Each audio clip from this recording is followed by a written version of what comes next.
السلام عليكم. ازيكم؟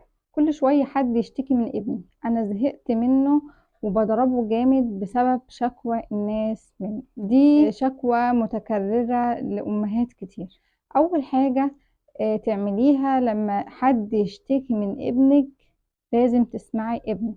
تسمعي ابنك كويس، ما تاخديش رد فعل فوري. حتى لو انت عارفة ان ابنك ممكن يعمل مشاكل، لو انت كل مرة بتاخدي رد فعل عنيف او قوي تجاه ابنك، بانك تضربي او تزعقي او تقولي له حرام عليك، انا زهقت منك، انا تعبت منك، دايما جايب لي الكلام في اي مكان تروحه، انت كده بتوصلي لابنك رسالة انك مش في صفه، او انت دايما واقفة ضده، ان اي حد في الدنيا اهم من ابنك، ودايما مش هيبقى عنده انتماء للبيت ومش هيحس بالامان.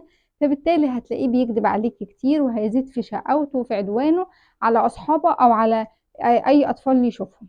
فلما حد يشتكي من ابنك، حاولي تستوعبي وتهدي الموقف قدام الطرف اللي بيشتكي، وقولي له أكيد في سبب للي حصل، كنوع من أنواع الدعم قدام ابنك. وقولي له كمان أنا هقعد معاه وأشوف إيه المشكلة أو إيه اللي حصل، وتأكد تماما إنه لو هو غلطان أنا هعمل اللازم. ما تقوليش لو هو غلطان انا هعاقبه او انا هأدبه او انا هربيه. وبعدها لما تروحي اقعدي مع ابنك واسمعي كويس منه اللي حصل. وانت اكيد اكتر واحده هتبقى عارفه ابنك بيقول الصدق ولا في جزء من كلامه ممكن يكون مش صح، وممكن فعلا ابنك يكون غلطان. فلو هو مش غلطان هتقولي له تمام، انا واثقه انك كويس وما بتعملش كده، وانا هرجع للطرف اللي اشتكى وهقول له ان الحاجه دي انت ما عملتهاش.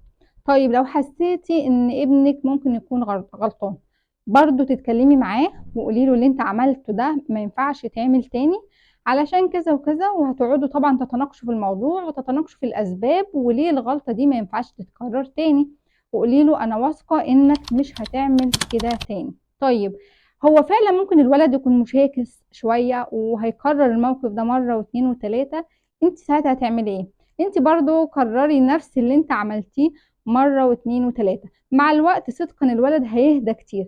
لو انت ما احتويتيش ابنك، لو انت ما وقفتيش جنب ابنك، لو انت ما اخدتيش خطوات حقيقية علشان تعدلي سلوك ابنك، مين اللي هيعمل؟ في الناحية التانية بقى، لو انت استسهلتي موضوع الضرب، انت فعلا ممكن تبقى متضايقة وكلام الناس بيضايقك وبيضغطك اكتر، ولكن الضرب هيزود المشكلة جدا وعمره ما هيحلها. فدوري على سبب المشكلة الاساسي. هو الطبيعي في الاطفال انهم يلعبوا يتنططوا يضربوا يتشاكسوا مع بعض شوية، كله ده مفيش مشكلة. ولكن ممكن يبقى فيه طفل زيادة عنده شوية، او المشاغبة بتاعته بتكون زيادة، فبندور ساعتها على اساس المشكلة. هل هو فعلا محتاج تعديل سلوك؟ هل في حاجة في البيت او طريقة معاملة معينة من الاب والام بيعملوها هي اللي خلت الولد يوصل لكده؟ يبقى مفيش طفل وحش لمجرد ان هو وحش، ومحدش يقنعني ان ربنا خلق طفل وحش.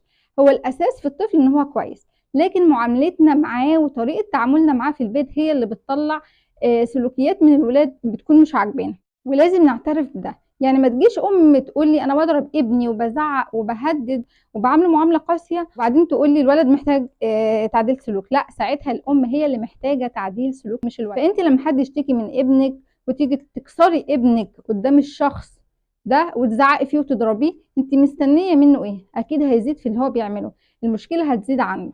فانت لما ما بتاخديش رد فعل فوري لما حد يشتكي من ابنك وبترجعي تناقشيه في المشكله، انت كده بتعلميه انه يعترف بخطأه، بتعلميه انه يتحمل نتيجه خطأه ويروح يعتذر. فهو الموضوع مش اني اكسب موقف وابان ان انا بربي ابني كويس وابان ان انا مسيطره واجامل غيري على حساب ابني. السلام عليكم.